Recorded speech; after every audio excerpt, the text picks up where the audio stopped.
Assalamualaikum warahmatullahi wabarakatuh. Perkenalkan, nama saya Huda Nofriza Filenza. Di sini saya akan menjabarkan kembali materi dari Kak Putra, yaitu membangun pola pikir mahasiswa.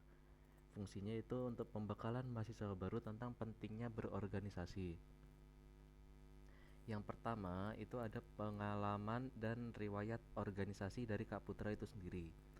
Kak Putra, riwayat pertamanya yaitu sebagai Ketua Umum Himakom Unila periode 2025 sampai 2026.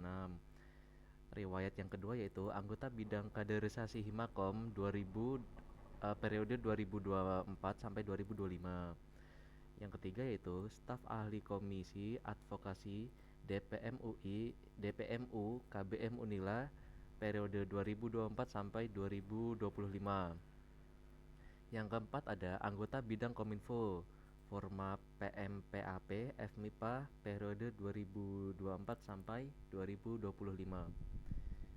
Yang kelima ada panitia PKKMB Universitas Fakultas dan jurusan tahun 2024. Yang keenam ada panitia studi lapangan ilmu komputer tahun 2025. Dan yang terakhir ada delegasi peserta LKMM Strip TM Nasional 2025. Selanjutnya ada perbedaan siswa dan mahasiswa. Ini ada beberapa aspek yang dibahas. Yang pertama itu tingkat pendidikan. Saat masih siswa, tingkat pendidikannya disebut sekolah yang termasuk SD, SMA, dan SMA atau SMK. Sedangkan mahasiswa itu disebutnya perguruan tinggi, yaitu universitas atau politeknik. Aspek yang kedua ada kemandirian. Saat masih siswa, kemandirian siswa itu masih dibimbing guru. Sedangkan saat sudah mahasiswa, mahasiswa itu harus mandiri, dapat mengatur waktu dan belajar sendiri. Aspek yang selanjutnya ada cara belajar. Saat siswa, cara belajar kita itu biasanya hanya menghafal dan mengikuti kurikulum. Sedangkan untuk mahasiswa itu harus diskusi, harus melakukan diskusi, melakukan riset, project, dan analisa. Yang aspek yang berikutnya ada peran. Saat siswa, ruang keputusannya itu sangat terbatas, jadi perannya sangat-sangat terbatas. Sedangkan untuk mahasiswa lebih bebas berpendapat dan mengambil keputusan. Selanjutnya ada aspek pengembangan diri. Saat siswa, pengembangan diri itu fokus untuk pembelajaran dasar, sedangkan saat mahasiswa harus biasanya aktif organisasi, magang untuk meningkatkan portofolio. Aspek yang terakhir ada persiapan kerja. Saat siswa tahapan eksplorasi minat, jadi masih eksplorasi. Sedangkan saat mahasiswa mulai membangun karir dan pengalaman. Realita pendidikan masa kini.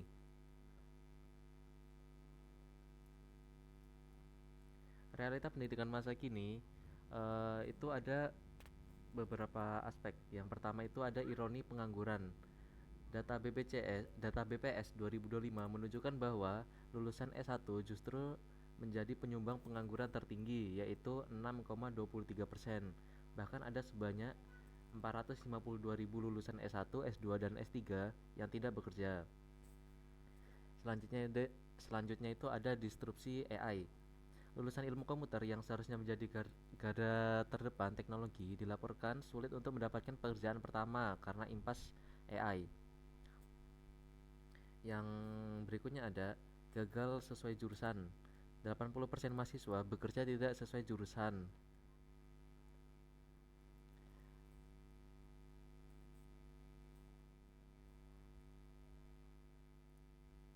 Yang berikutnya itu ada alasan mahasiswa tidak mau ikut organisasi.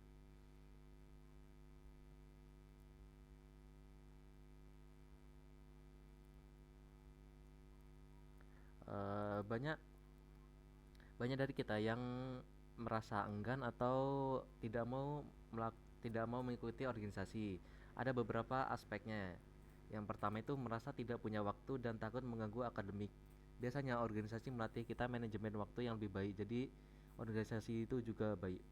Yang berikutnya ada takut keluar dari zona nyaman. Itu tidak baik karena kenyamanan adalah musuh kemajuan. Yang selanjutnya ada perang kurang paham manfaat organisasi. Yang terakhir ada merasa organisasi tidak memberi uang. Organisasi biasanya memberikan pengalaman, soft skill, dan jaringan yang jauh lebih berharga daripada uang. Yang berikutnya ada persyaratan magang dan kerja.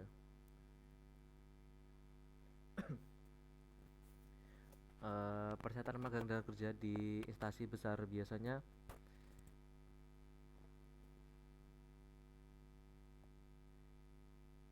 itu mengutamakan memiliki jaringan yang luas dan pengalaman berorganisasi baik di bidang akademis maupun organisasi kemasyarakatan.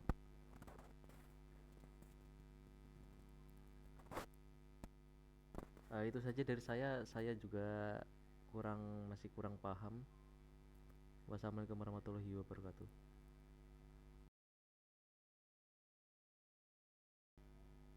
Assalamualaikum warahmatullahi wabarakatuh.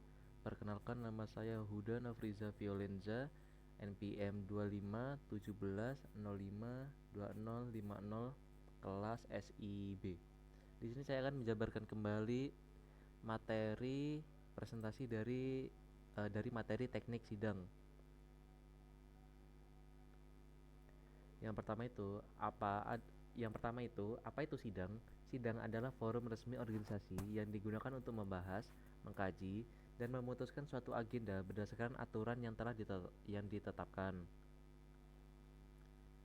Yang berikutnya ada musyawarah besar.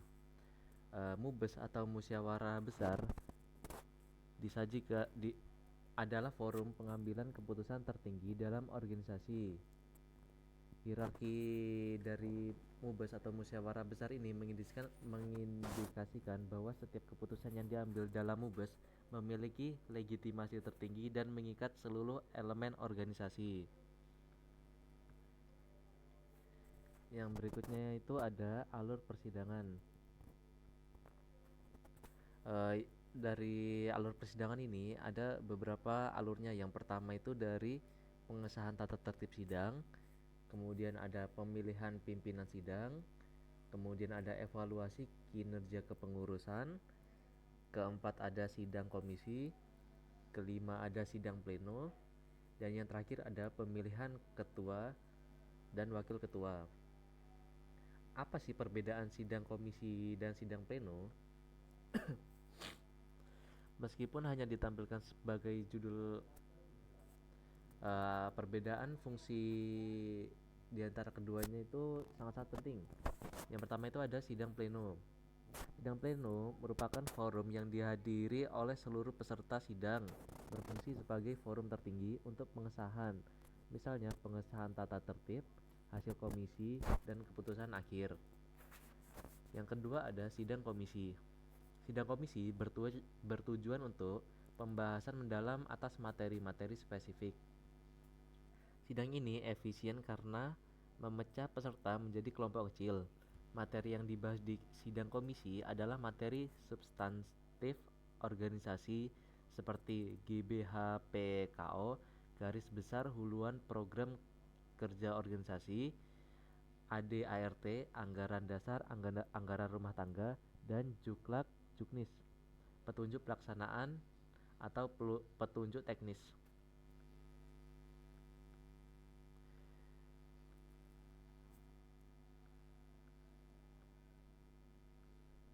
Yang berikutnya ada unsur-unsur persidangan. Beberapa beberapa ada beberapa unsur persidangan. Yang pertama itu peserta sidang memiliki hak dan kewajiban, termasuk hak untuk berinteraksi dan mengeluarkan pendapat. Yang berikutnya ada pimpinan sidang, mengendalikan kendali penuh atas jalannya forum dan memastikan aturan atau tata tertib dipatuhi. Yang berikutnya ada materi persidangan, yaitu substansi yang dibahas ADART, yang termasuk dari ADART, GBHPKO, Juklas Juknis, dan tata tertib.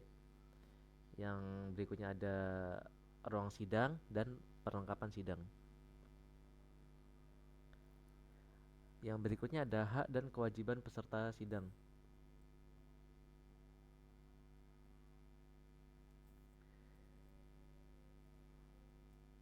Yang pertama itu peserta penuh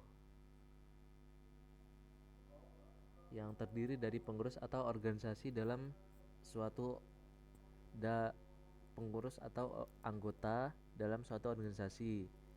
Hak peserta penuh itu terdiri dari hak bicara, hak suara, hak memilih, dan hak dipilih.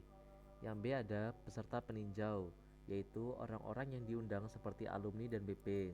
Hak peserta peninjau hanya hak bicara. Kewajiban dari peserta yaitu satu untuk mengikuti tata tertib persidangan dan kedua untuk menjaga ketenangan persidangan. Berikutnya ada pimpinan sidang.